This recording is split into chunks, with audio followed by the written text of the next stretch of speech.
Welcome to Bringing Back the Wild. In each episode, Mike Arnold explores how science, tradition, and hands-on conservation come together to protect the wild places and wildlife we care about. Your host, Mike Arnold, is a professor of genetics, a lifelong hunter, and a conservation biologist. As a genetics professor who spends as much time in the woods as he does in the lab, Mike studies wildlife, has a passion for hunting, and cares deeply about conservation. On this podcast, Mike dives into the science and stories behind bringing wildlife species back and keeping wild places wild. Sponsors of Bringing Back the Wild are Dallas Safari Club, conserving wildlife, engaging the public, and ensuring the future. Lifeform Taxidermy, guardian of the hunter's dreams. Zambezi Delta Safaris, protecting wildlife, empowering communities, and defining adventure. Royal Outfitters UK, tradition in the field, excellence in the hunt. Travel Express, your ticket to adventure. Africa Sky Boutique Hotel, luxury, comfort, and true African hospitality, just minutes from Johannesburg's O.R. Tambo International Airport. Now, here's your host, Mike Arnold. Welcome back to Bringing Back the Wild. Today, I have one of my good buddies, Joe Croot. Joe is coming in all the way from Scotland. He's not going to sound Scottish because he's one of those, what the Australians call a POM, prisoners of His Majesty. But Joe's a good buddy. I've hunted with him twice through his company, Royal Outfitters UK. Francis and I have gone with him in England. Not only hunted, but he organizes tours, cultural tours that we've gone on in England, where we were hunting muntjac and Chinese water deer. And then also in Scotland, most recently in the Highlands, wonderful trip where we hunted with him for roebuck and sika deer and for red stag. And then we also toured around some crumbly old castles, which were beautiful. So welcome, Joe. Thank you for being on the show today. No problem, Mike. I think this might actually be my first podcast as well. Wow. Thank you. Yeah, you're taking my podcast virginity today. Wow, that was too much information, dude. All right. Joe, I already told you that I was going to ask you to fill folks in. How did you become a hunter? When did you start hunting? Because that's a big part of your life. The sweet, nostalgic version of this story, or the answer to this story question, is my grandfather, single-handed farmer. As he always said, when he started his farming career, he plowed the fields with a horse. And when he finished his farming career, he had a tractor with a headlight. Okay. So he went through that transitional period. And so I guess he had a huge backyard with an allotment in his retirement where he grew his own vegetables, and he had his fruit trees, and he had his rabbits for meat, and spending time with Grandad Joe, my namesake. So spending time with Grandad Joe, he showed me how to keep the neighbor's cats out the veggie patch and that kind of stuff, and snare the rabbits that were coming in to eat the tops off his carrots, and then how do we process the rabbits and all this kind of stuff. I'm going to say Grandad Joe was the attributing factor to the great outdoors, if we like. And then growing up, a little air rifle, where you'd have little gongs down the garden, shoot the gong when you see the cat next to it, because that's the neighbor's cat, so we'll scare that away rather than kill it. So all that kind of stuff went on. So I guess it went from there, really. Then with licensing laws, gun laws and things in the UK, to have large caliber rifles, you have to have a reason for them. You can't just have them. Like, home defense is not a reason for a 12-year-old boy to have a large caliber rifle. So you need to either be out hunting and have some hunting permission from somebody. I can go on this guy's farm and shoot his rabbits, great. Or join a rifle club. And so the quickest way to obtain a gun license and guns was to join a rifle club. So me and my dad joined a rifle club and shot paper targets competitively for a few years, which then growing up, gave me access then into farms, And then being able to say, listen, I've had guns for a couple of years, I compete at club level, I'm safe, and all that kind of stuff. And then farmers are happy to say, okay, you can shoot on my land. I don't think you're going to cause me any problems. So that's how you break into it as a young man in England. So I quickly realized that shooting paper targets, for me, wasn't as much fun as pursuing wild animals. It was just the thrill of the chase, the being good at something, like when people go out rabbiting and come back with nothing, and I was coming back with 2 or 3, and it's like, hey, I'm good at something. I've worked it out. I know where they're going to be, when they're going to be there.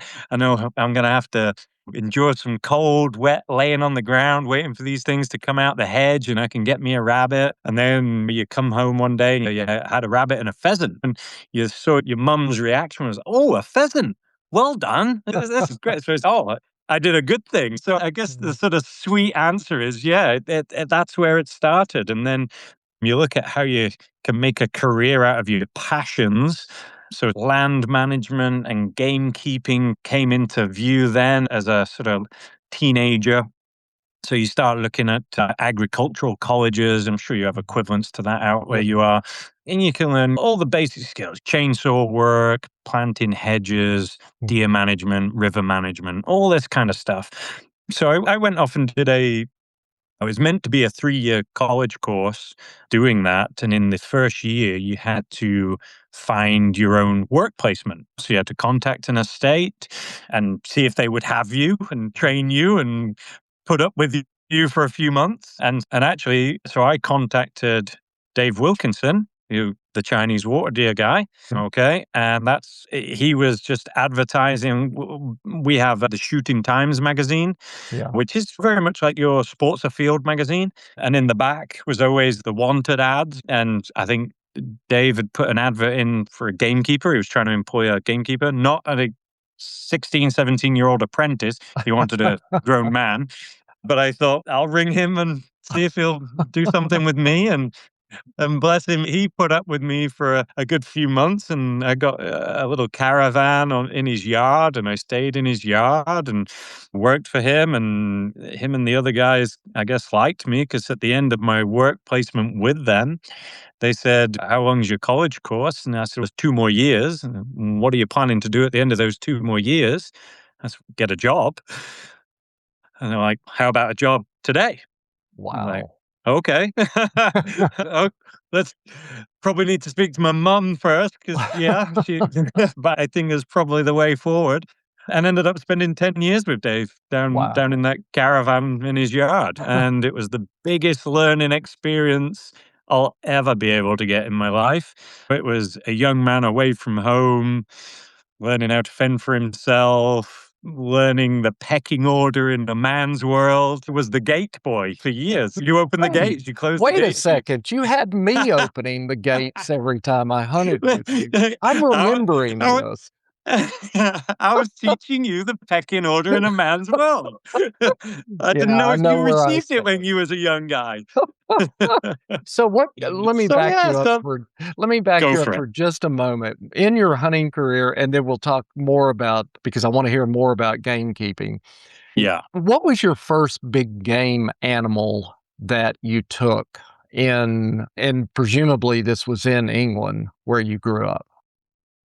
So for me, the memorable stuff was actually foxes. Dave Wilkinson called me Donnie.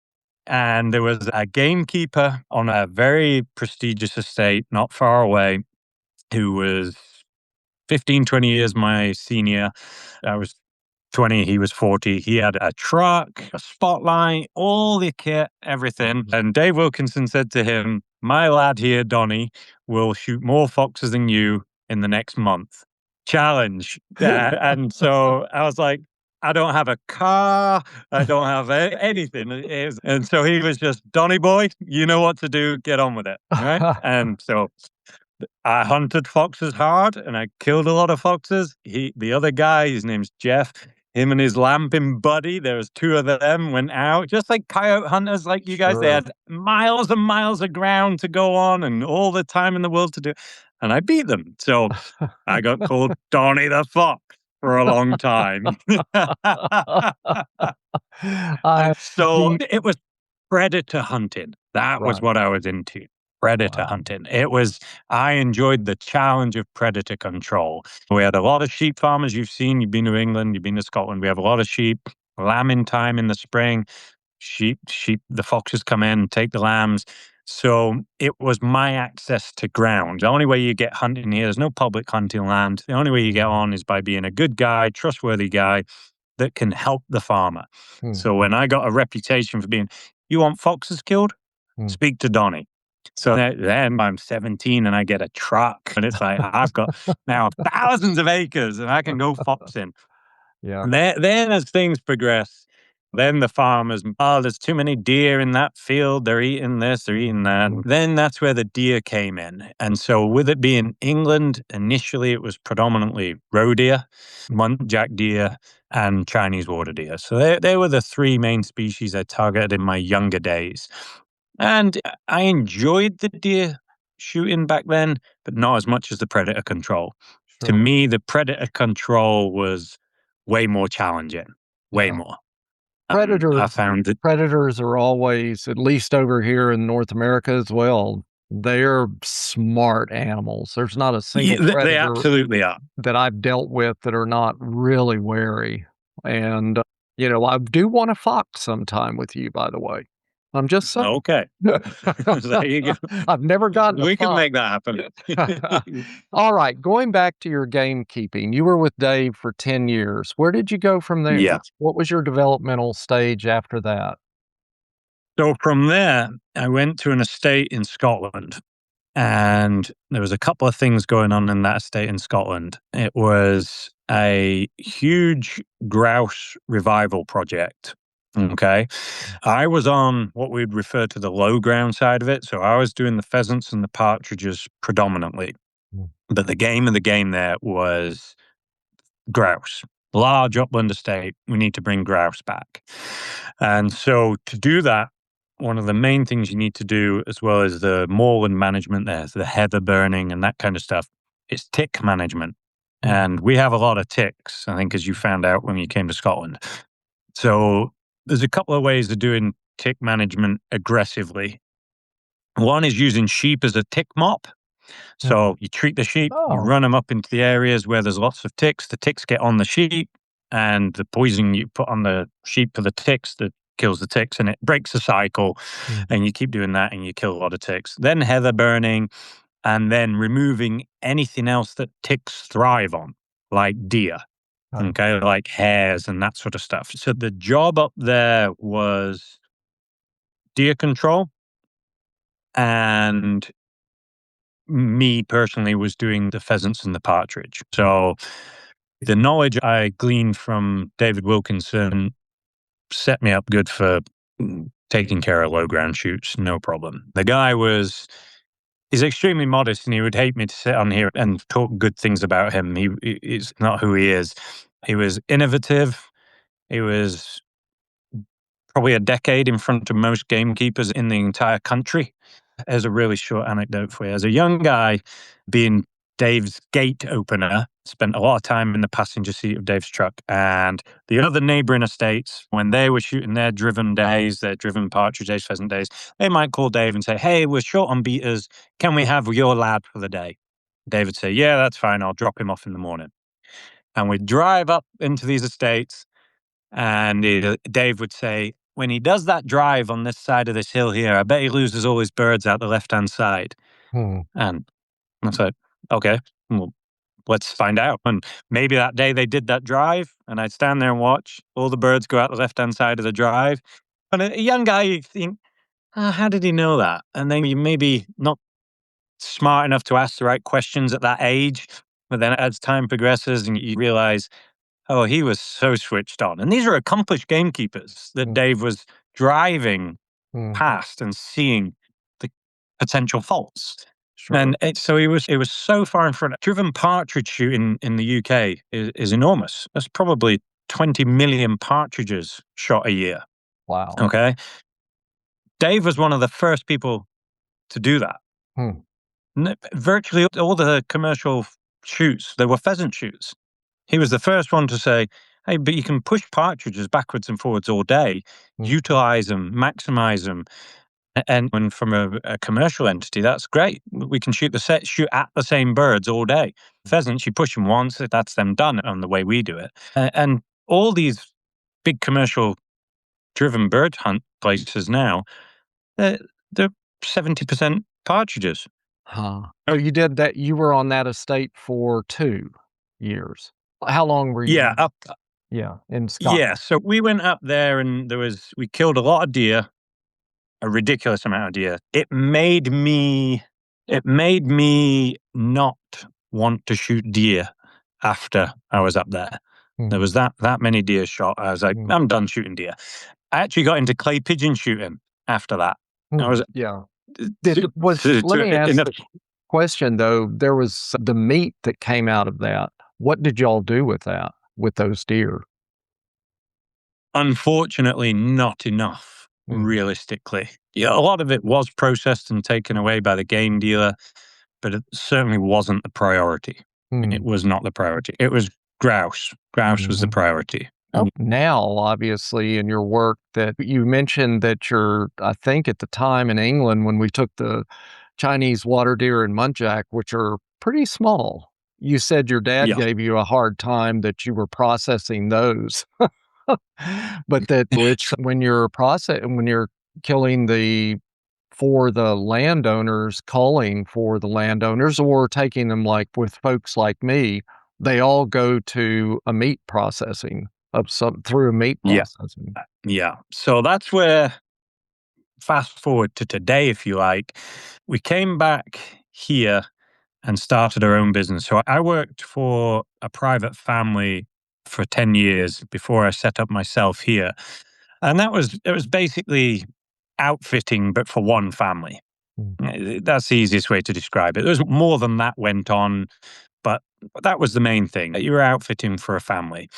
And so once we decided to set up ourselves, and the way that came about realistically was I bought a cottage up in Scotland, which is where I live now, and fell in love with the place, if I'm being honest. I couldn't replicate the employment I had here, so I had to either stay where I was, and I felt after 10 years I'd probably accomplished all that I want to accomplish in that area. But I was very comfortable and safe. I had great employment, great family, very comfortable and safe. Or try and do something on your own. Me being me, I tried to do something on my own, and here we are 10 years later, probably a bit grayer and frustrated and suffer with migraines, but we're doing something on our own. So when you started Royal Outfitters UK, what was the emphasis? What was the emphasis for you in terms of the kinds of hunts that you were doing or the kind of business? Because you have a store there now too. Did you have that store, Croot's store, at that time too? No. So when we moved up here, the very first thing I did was, it's a rural area. There's quite a lot of gun ownership. There's a lot of clay pigeon clubs. There's a lot of people shoot, deer hunt, that kind of stuff. The very first thing I did was I did a little bit of consultation work for some estates just to point them in the right direction. And then I realized in my specific area, nobody was selling ammunition, guns, that kind of stuff. They all had to travel into Glasgow or up to Oban or somewhere like that to buy these things. My house, I refer to it the gift that keeps on giving. It just seems to be right for me. And it has a basement, and it happens to be an old worker's cottage for an old powder mill. So, yeah.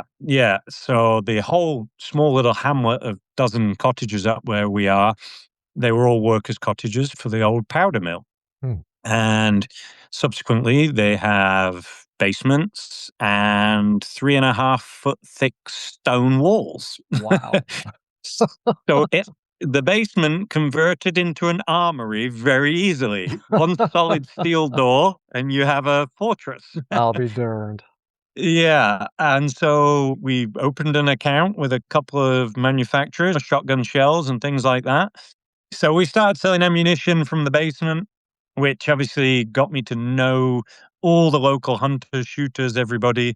From there, we started supplying the pallets of clay pigeons to the clay pigeon clubs, the shells to the clubs, all that kind of stuff. And then the hunters start coming and asking not just for ammunition, but scopes and silencers and all this kind of stuff. And we quickly outgrew the basement. We started renting a barn at a farm, storing stuff. And it was then a case of, I think we need a store. I just think it's just heading that way. Found the location we're at right now. Opened the store. We thought we had a lot of stuff when we were in the basement. Then we filled the store and it looked empty. And it's like, it looks terrible. Thing you throw loads of money into filling a store, and the store's been going, I don't know, 5 years, 6 years now, something like that. So we've got the gun room. We do an awful lot of dog stuff and raw dog food, raw dog treats. And we've got staff now and all this kind of stuff. So yeah, the store's working. But I think it's a required store in an area that requires it. It's a not remote area, but kind of remote area. And whereas a lot of people say the physical store's finished, everyone just orders on Amazon. Well, they probably do in the towns and the cities. But when you live where we live and you need a bag of dog food and it takes a week and you might not get the order, you just go down to your store and grab it. Yep. And you build a customer base. And while you're in there, it's turned cold, so I need a waterproof jacket. There you go. I can try it on. I know it fits. So there is a place for the physical store. And it's worked for us. Yeah, I know for me, you saved my life as on my recent trip because I didn't have appropriate pants and I was going to die of hypothermia out there in the dry Scottish weather. So tell us, how did your hunting start? What did you start with when you did Royal Outfitters UK? What was your first? Was it bird hunting? Was it deer hunting? Was it everything? So the bird hunting's always been there in the background for us. And certainly when I was employed by that family down in England, I always had people contact me from all over the place asking, hey, where did you just go with them? Can you help me? Can you connect me? Can you set me up? And so I didn't generally do that for people. And so I knew when I finished with them and set up on my own, I knew everyone knew me, everyone contacted me. So I thought I should basically just start outfitting. So the bird stuff was easy because that was day-to-day stuff for me. I knew everybody. I had everything. I had the guns, I had the shells, I had the equipment, I had the contacts. If you want to go bird hunting, yeah, let's go. So that was really easy. And it got me around the country a little bit. For me, the deer came probably a little bit later. It probably more came from me just wanting some, we call it stalking, but hunting. I just wanted somewhere to go deer stalking for myself, not really worried about business and that. I need somewhere to go. And very easily found some ground and leased it, and then quickly realized I was inundated with people. Hey, we want to go deer hunting. We want to go deer hunting. Can you take me? Can you take me? And it took one or two people as favors and that kind of stuff, and got back into it again, really. I got the passion for it. And I think that really does just come with the west coast of Scotland. It's hard up here. Okay.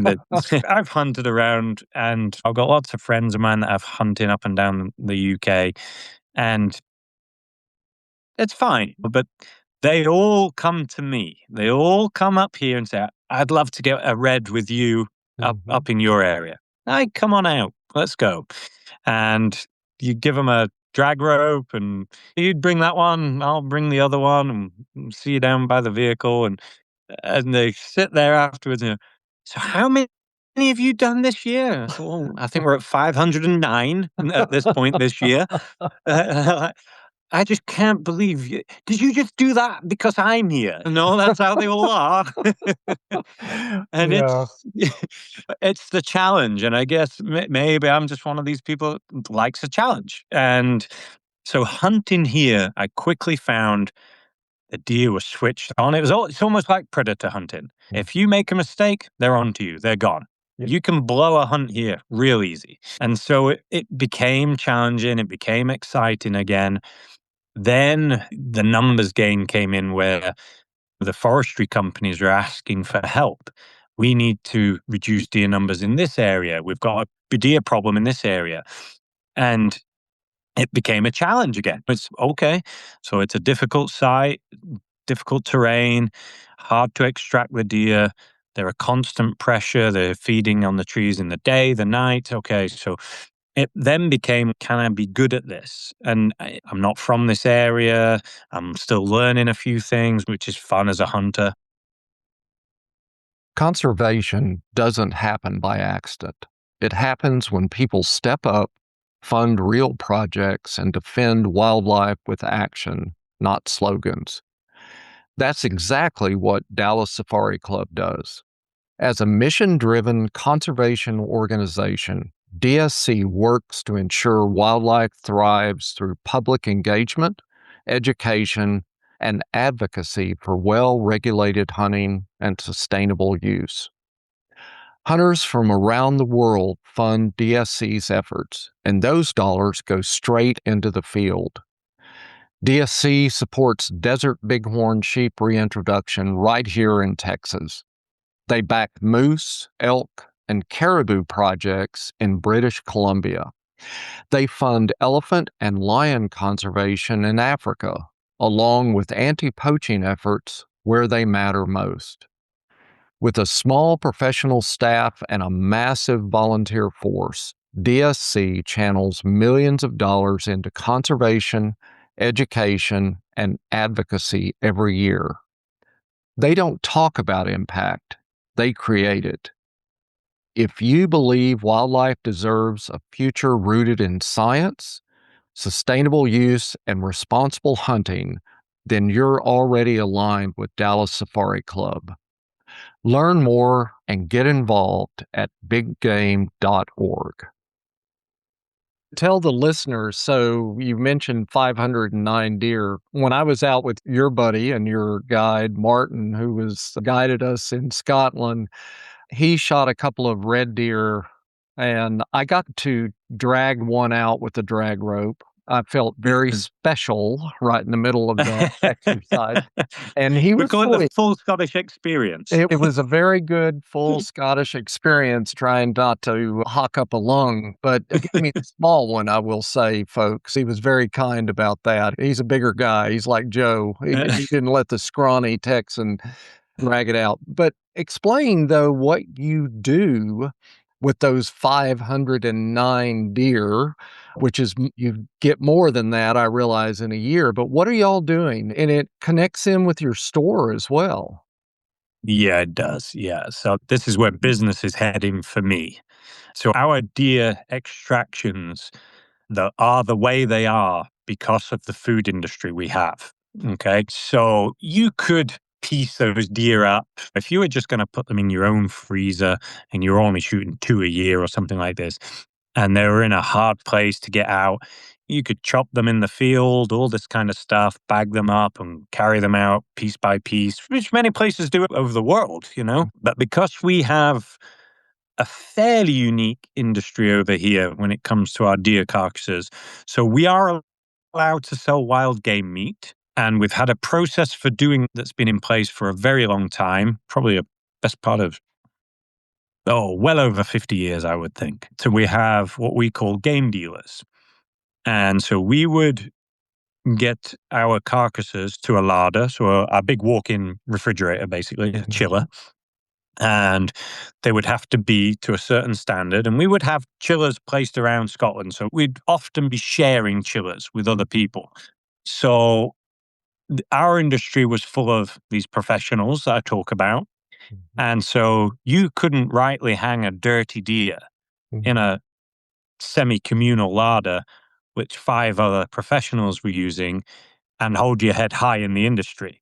Because everyone would know, that's his. Look at it. Look at this. It's disgusting. It would be so professional pride. Your stuff has to go in there, and you want it to look the best. I want people to come in and see that carcass and go, that's clean. Whose is that?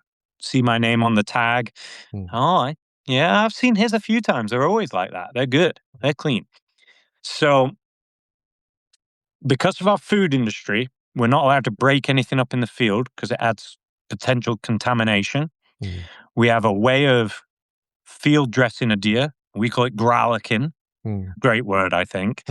So that is basically a field dress. And you'll have seen when you've been out with my Martin, if you blink, you miss it. The guts are out of the deer.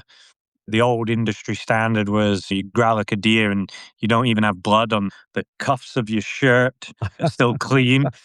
So there shouldn't be any blood or guts or mess or anything like this. You whip out the growlick and on you go. So you make a minimal incision into the belly of the animal. So when you do extract, there's virtually no contaminants going in. And again, you've seen in our modern era, we have custom-made deer sleds, four-wheelers, we call them quad bikes. And so we can get a carcass off the hill in very good condition. And then what we do is we often split the carcass at the vehicle just before we drive home. If we've got anywhere from a 20-minute to an hour drive back to the larder, we want to reduce all the heat out of the carcass as fast as we can. So we'll split the H bone and maybe part the ribs when we put them in the back of the truck, and that cools them down real quick for the drive home. Then when we get back to the larder, it's the final prep before it goes in the larder, quick wipe down or wash down, and then it's hung in there to chill for a couple of days before we do any processing. So historically, we would get to that point and our game dealers would get a telephone call and we would say, hey, we've got a chiller full of deer, come and pick them up. And they would roll in with a wagon, take them all. Obviously, the ones tagged with my name, I'd get paid for my carcasses. Ones tagged with somebody else's name, they'd get paid for their carcasses. And so this worked fairly well for a very long time because we had professionals in the industry keeping to a high standard. There was a steady flow of carcasses coming in because we had a certain amount of good quality hunters producing all the deer over a certain time period. So it rolled on quite well. The game dealers paid goodish money for the carcasses at a high point, probably a few years before COVID, like 2018. Good carcasses were fetching close to £3 in money sterling, not pound in weight, £3 a kilo. Oh, So okay. 100 kilo stag dressed out, 100 kilo stag, I'd get £300 for it. So quickly do the math. You shoot 500 stags, you can see what kind of money you were getting for those carcasses. COVID comes along, as well as a couple other elements, which I'll touch on in a moment. COVID comes along and they tell us there's no value in the carcasses. So those same carcasses today that I was getting £3 a kilo for might get 60 pence a kilo for. So somebody, because the prices didn't go down to the end user. So again, me being me, I was looking at the bit of paper where, pre-COVID for my carcasses, I was getting close to 30 grand a year for those carcasses. And then post-COVID, I was getting 5 to 7 grand a year for the same carcasses. I was like, this doesn't compute anymore. This doesn't make any sense. So we got to change the game. Also, going back to what I said I'd touch on, what happened was the forestry companies. Okay, so the forestry companies, which are, how would you say it? Not to blame. Blame's the wrong word, but they exacerbated this problem. What happened was the forestry companies always historically employed their own deer managers. So big companies, they'd have a deer controller in each region, and he would keep an eye on things, and he would shoot deer and keep on top of deer numbers, and he would have people he knew in these areas he could lean on for extra help and to shoot deer. And for a long time, these forestry companies would have got telephone calls, emails, and knocks on their office's door from the recreational hunter saying, hey, I would love to lease some ground from you. Okay. Doesn't take long to realize if you're a big company and you've got a guy in every region that you have to pay his salary, train him, equip him, give him a pension and a truck and all this kind of stuff. Yeah, we're spending I'm just going to make numbers up now, but we're spending £500,000 a year on employing our deer managers. Mhm. And every day someone knocks on my door and says, I'll pay you if I can go on that area and shoot those deer. Okay, so we phase these guys out, which are costing us £500,000, and lease all this ground out to these guys for £500,000 for £1 million to the good. Great business sense, right? Sure. Yeah. So this happened. This definitely happened. And it's a great tell for hunting and conservation because they think in the last approximately 20, 25 years in the UK, deer numbers have more than doubled. Yep. So under the protection, let's say, of sport hunting, deer numbers doubled. Yes. Yeah. So hunting is not bad for deer numbers, I can assure you. They keep You're going through the roof. Everybody else that hobby hunts, they are good for deer, I can Yep. assure you. We Absolutely. have, the talk is now, we have 4 times more fallow deer in England than the ground, the ecosystem can sustain. Yeah. We have super herds now. Well, they don't call them a herd of deer anymore. They're super herds. These herds have north of 500 deer in them, and they don't know what they're going to do with them under sport hunting. Yeah. So there isn't anyone out there is going to ever convince me that hunting deer is bad for wildlife. No. In fact, it's gone too far the other way. That's the only way it's negative. It's gone so many deer that there might actually be a problem now with potential inbreeding, habitat damaging, all this kind of stuff, road traffic accidents. It's actually gone so far the other way, we might have some problems on the thick end of things. So do you Under think sport hunting. Yeah, so one of the things I wanted to mention to folks that I've experienced there with you, both in England. I wasn't there for your calls in England, but we discussed them for the Chinese water Yeah. deer and the muntjac, and then the red deer, what we would call culling, probably in North America, where you go out and you do control deer numbers past sport hunting, where I'm gonna go out and I'm going to shoot. I shot 2 red stags with you and 1 sika and 1 roebuck. You're going to go out and depress the deer numbers to a manageable level. Do you Yeah. do you see I know you do, but I'm not sure that people in North America think about this in this way, that we actually probably would, especially with our white-tailed deer, could use some culling in areas like in Georgia, for example, where we have 2 million deer or whatever. In certain areas, we probably need to cull them down to a manageable level, but also have sport hunting at the same time. Yeah. That encourages both of those will encourage conservation of more than just the deer, because you don't want the habitat to go to bust, because then nothing will live. No. And you don't get good animals from overpopulation. No. You get good animals from a healthy balance. Yes. Fit, healthy, strong animals with good sets of antlers. That's from management. When you've got a lot of deer, you get skinny deer, you get wasting deer, you get small antlers. They don't do well. You Well, need to reduce deer numbers. so I would like you to tell the listeners, let's say we go out, because we did, and Mike Arnold shoots a red stag, and Mike Arnold shoots a sika, and Mike Arnold shoots a roebuck.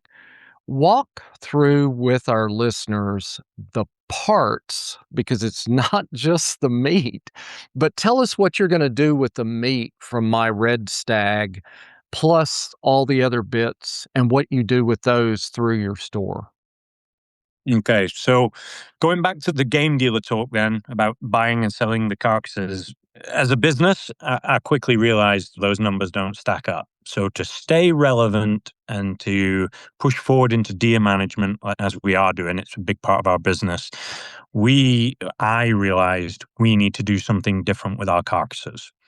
Selling them to the game dealer doesn't pay the bills anymore. It doesn't even cover any running costs. So what can we do? So clearly we see that the meat's still selling for a strong number in the stores, okay? And there's a slight demand still out there for it. I'm going to cut some of my own deer up. So we get licensed premises, and we start chopping up our own deer. And so then you have to go and find a customer base. You have to build a customer base. So we build a customer base, and like everything, it's slow to start. It's hard to get going. It's all expensive. Buying meat grinders and vacuum packers and cutting tables and knives and all the stuff that goes along with it. Thousands and thousands of pounds. And you've got no customers. So you think, okay, we're going to have to find some customers. So we start finding customers, and you look for the historic things that, I'll go and speak to the butchers, right? I'll go and speak to the restaurant down the road. And turns out that's not where it's at. Okay. There's a customer base out there that just need educating and access. People want to eat venison. They've had a bad experience with venison, most people, and they think it's like salmon. It's a luxury food that's expensive. Okay. And I'm no marketing genius or anything, but if you listen to the consumer and tailor the product to fit the consumer's needs and show them where you've changed the product so that it's addressing their old issues with the product, then they start buying it. And so that's what I did. I changed how we do venison, and I changed where we market it and who we market it to. Then, as you know from being in my store, we do raw dog food. Okay. And raw feeding over here, it's a big deal, right? It really is. We go through tons of the stuff. And again, in the raw dog food market that I was dealing with, venison was the most expensive thing you could buy your dog. If you were buying ground beef for your dog, it was like £3 for a pack, kilo pack. The same size pack in venison, £8. Wow. I was like, well, why?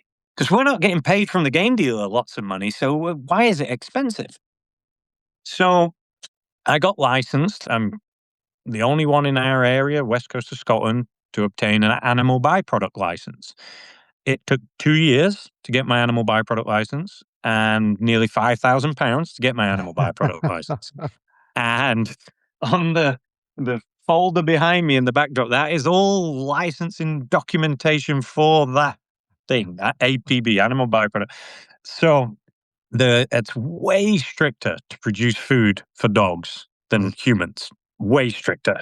And the reason being is because they feed it raw to the dogs, and we cook it for humans.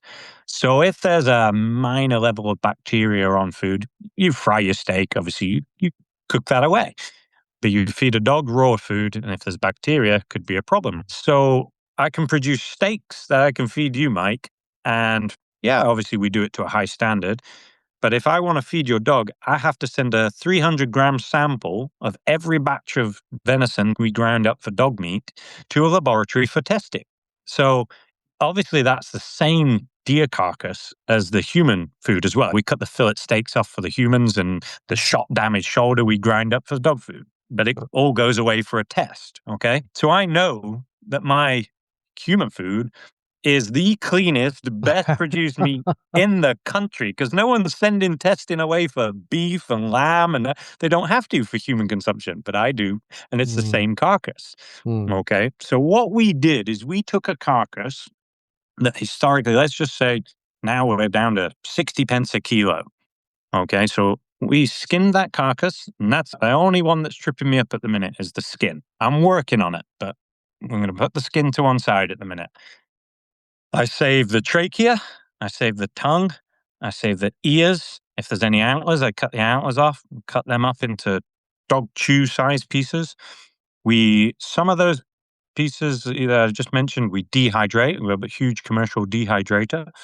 Some we just freeze as is. They go for dog treats. The deer's head goes for dog treats. Then all the organs, we sell both. I find the slightly older generation generally buy hearts and kidneys and things like this, whereas the younger generation, they look at you funny when you say kidneys. Yeah, okay. But if we have excess kidneys, we can put them in with the dog mince. Then we take all the meat off the carcass, absolutely everything. All the prime cuts go for human consumption. And only the prime cuts. Now, our dog food, we call it trimmings, okay? And the reason we called it trimmings is because when we take a steak, a rump, a fillet, haunch, whatever piece of the quality animal, we trim all the silver skin off, all the sinews out, everything. All goes into another bucket. And that all gets ground up with the shot damaged area, all this kind of bits. And that's for the dog food. So our human food happens to be like premium plus just by default. Okay. And so if, for example, Martin's up there breaking up 12 carcasses right now that he shot yesterday or day before yesterday, one of them's an old hind, real skinny.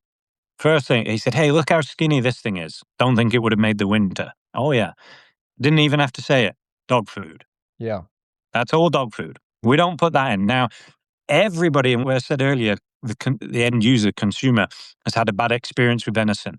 So for us over here, if you're a venison producer, you make your money on selling the meat. So that skinny hind, which is not going to be very nice, we've still got to sell it. Right. So some poor buggers had to eat that, right? And gone, I don't like venison. It's not very nice. No, you were fed some horrible venison. That's what happened. Right. But I can tell you, Mike, when those fillets off that skinny hind this morning went into the dog food bucket, you show me a Labrador that's going to complain about those skinny fillet steaks. Right? I don't That's think not, so. There you go.